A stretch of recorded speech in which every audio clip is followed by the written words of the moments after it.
All right, Scott. So let's get into what you think Marco said in that speech. It was wrong. Let's try and really stay on topic, and yeah, just give us the reasons why you think it's wrong, and then I'll try and give a quick defense of Marco, or I might even agree with you. So all right, point one. What's the first thing you think that Marco got wrong? Okay, and I numbered these according to the minute that they were stated by Marco. So you can go to MLMconference.com, see his, I think, 19-minute speech, and follow along with my comments. So the first couple were during the first minute. And he started off with his favorite story about his high school friend that he cheated off on his math test, who joined an MLM, and that broke up their friendship. And, that's just a tiny example of how unethical and immoral Marco is, and he is the last guy that should be leading the charge as far as being anti-MLM, because he's totally unethical and immoral. I mean, he's a cocaine dealer. Come on, he's talked on his show about stealing from various companies over the years. He's the wrong guy to be leading the charge. So that's my first comment is, he started his whole speech off by saying, yeah, I cheated off this guy on a test. Okay. Yeah, I don't think the examples that he's given of doing, you call it defrauding. I'd call it sort of playing the system a little bit with big corporations. I don't consider that to be a big deal. I think a lot of his subscribers agree with me, but maybe I just lack morals and ethics, and maybe that's a bad reflection on me. But yeah, I don't think that's such a bad thing. To be frank, anybody who comes out and fights the Amway Corporation, I've got a lot of respect for. I've got a lot of respect for you, Scott, because you actually had a legal battle with the Amway Corporation. And that's something that I want to make a video with you about down the track. But anyone who fights the Amway Corporation, I'm sort of prepared to overlook cheating on a maths test in primary school, or getting a free hot dog, or returning expired milk. I don't see them as a big deal, but maybe you're right. Or being a cocaine dealer. I don't have any evidence of that.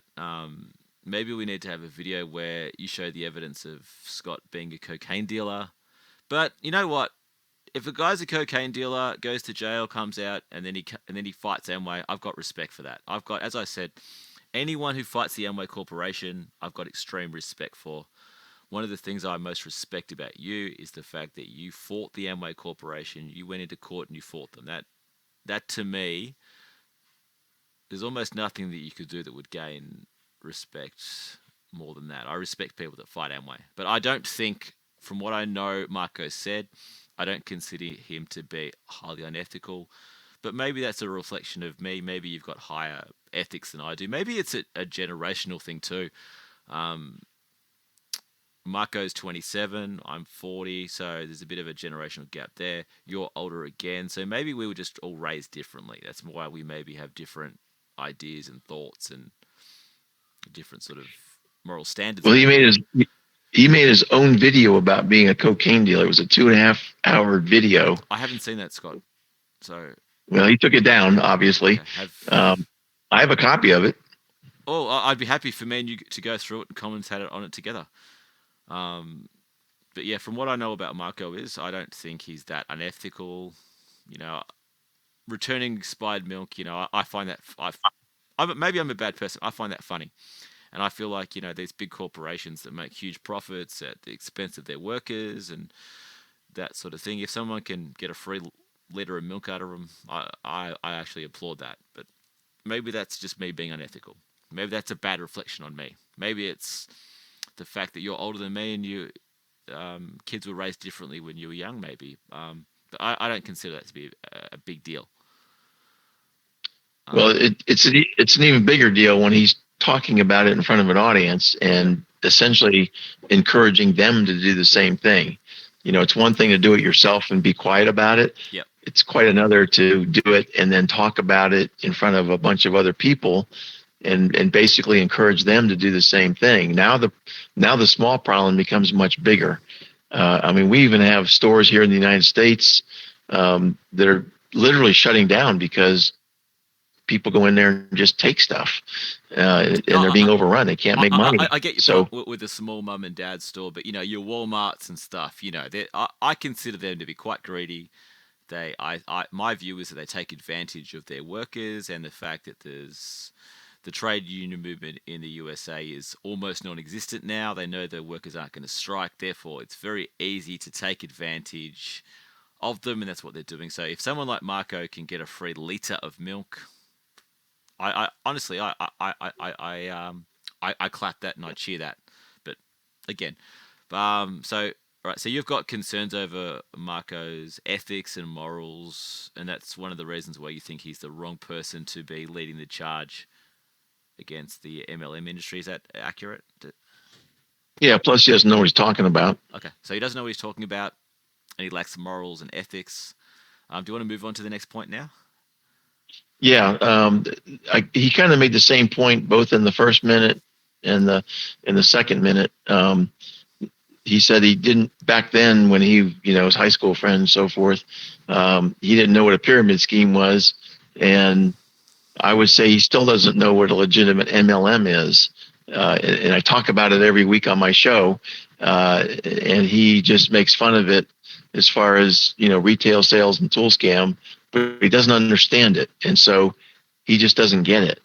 He's ignorant. He doesn't even want to learn, and he throws around the P word, pyramid, has no idea what it means.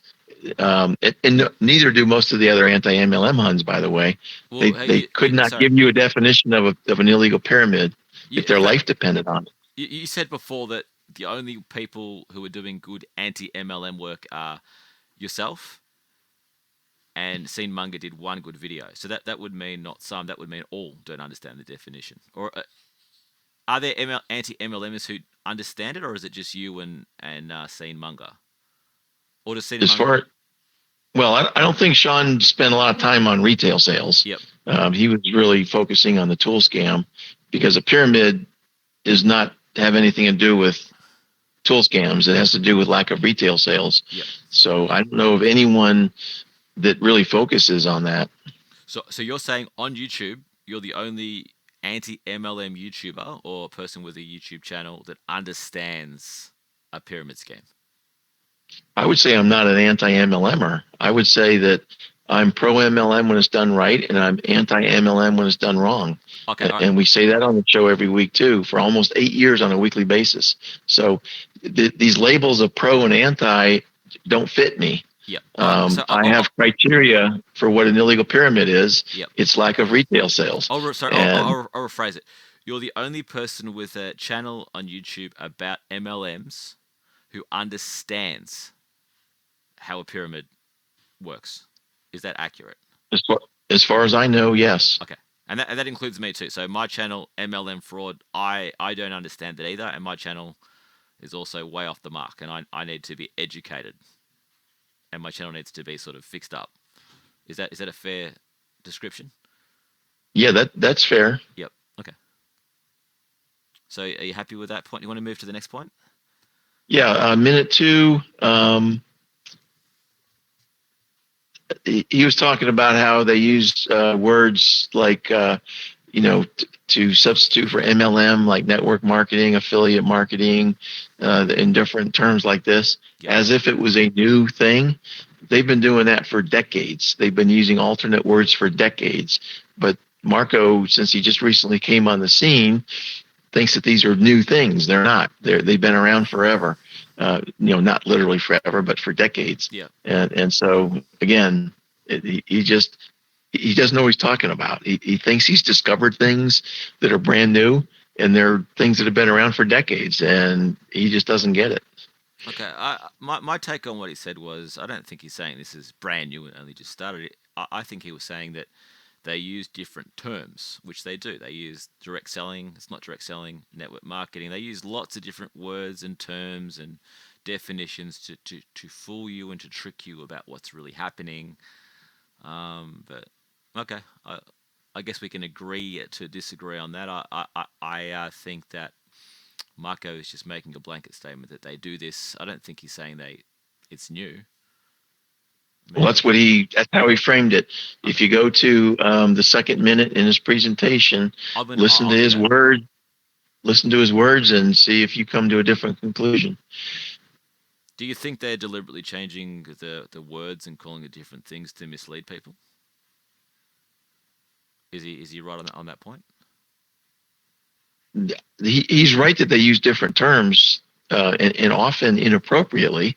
Are they doing it to trick and deceive and misguide you? I think they're doing it because they know that certain words are better known than others, and so they try to, trick and deceive people on what something is by using a different word to describe it. But it's nothing new. That's my point. Okay, so it's not that. So you're half agreeing It's not with that Marco then. they're not using those words. It's just, they've been doing it for a long, long time. Yep. And he couched it in the manner that they've just done it recently, and he discovered it. And boy, is he ever smart. He's not. Okay, so you half agree though. You agree that they're using different terms and to trick people, but you don't agree with him because you're saying that he's saying that it's new. So you agree that they do that, but you're disagreeing with him that it's new. Correct. Awesome. So you're happy with that? You want to move to the next point? Yeah, the next one is also in the second minute. He said that MLM does not require selling, and it does. It's just that a lot of MLMs don't sell, and the FTC does not hold them accountable. Mm-hmm. And I would also argue that recruiting is another form of selling, right? You're selling somebody the opportunity. You're selling the now dream. the problem is when you're selling the opportunity and you're not selling products to customers, then it's an illegal pyramid. So there's a problem there, but it's not that MLMs do not require selling. That's just a false statement, because they do. Amway does. They just don't do it in the manner that they should, or to the level that they should. Yeah. It's not policed, and there probably is no way to really police it and enforce it, to know for sure that this percentage has been sold to consumers as opposed to the person selling to themselves or their family member buying off them because they want to help them with their new business. Well, there is a way to police it, and I said this in my input to the FTC last May of 2022 on my Facebook page, first top story, 28 pages. Part of what's in there is that the FTC could allow people like Tina.org, truthandadvertising.org, and also the was it DSRCC, whatever it is, organization that supposedly oversees MLMs for the DSA and the Better Business Bureau. They could have them spot check, sample people that have left MLMs and ask those questions. Did you guys sell? What were you told about selling the products? And they could easily enforce these kinds of rules. And it wouldn't take a lot of extra FTC resources to do it. And this is what these organizations want to do. They want to go find this information. And so it could easily be done like this. But if you were to check 1,000 like that wouldn't prove that across the board they're under the levels. That would prove that. No, you would take a sample, and if that sample indicated that this was a common occurrence, then you would start an investigation. The FTC would actually start an investigation and see if they happen to find some outliers, some exceptions, or if this was common throughout the MLM, the lack of retail sales. But those sample points is what would indicate whether or not the FTC would do an investigation. Yep. Okay. Well, maybe. Yeah, I agree with what he's saying there, that they don't require selling or not selling. I mean, it's almost like playing with semantic word game there. They're not selling. They don't, whether they require it or. Yeah, I think Marco's right, but yeah. That's your opinion, and that's my opinion, I guess. Are you happy to move on to the next point? Yeah, in the third minute, he said that. Sorry.